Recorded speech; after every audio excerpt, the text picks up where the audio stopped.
Hello everyone, আসসালামু আলাইকুম। কেমন আছেন? আশা করি সবাই ভালো আছেন। ওই দিন আমরা ম্যাডামরা মিলে শহীদ মিনারে ঘুরতে বের হয়েছিলাম।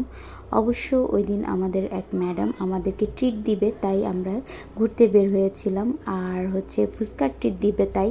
তো ফুচকা যেহেতু খেতে আসবো, তো পাশেই শহীদ মিনার, তো ভাবলাম আমরা একটু শহীদ মিনারে ঢুকি।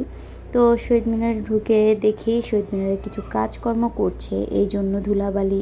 আর ওই দিন শহীদ মিনারে ঢুকে একটু বেশ বিপদেই পড়ে গিয়েছিলাম। প্রচুর পরিমাণে ধুলাবালি ছিল, কজ ওইখানে যেহেতু সংস্কারের কাজকর্ম চলছিল তাই। আর এখানে কিছু মাটির জিনিসপত্র দেখলাম, কিছু আর্টিফিশিয়াল ফুলের কালেকশন ছিল। আর এখান থেকে কিছু ফুল নেয় আমার ম্যাডামরা।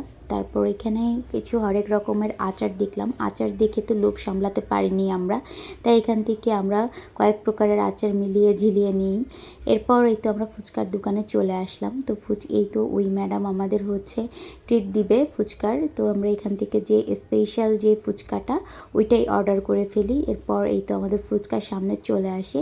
এখানে মিষ্টি টক ছিল এবং দই ছিল, আর এমনি নর্মাল যে টক পানিটা থাকে সেটাই দেওয়া হয়েছে। তারপরে এই তো এখানে আর ফুচকার উপরে কিন্তু প্রচুর পরিমাণে ডিম দেওয়া ছিল।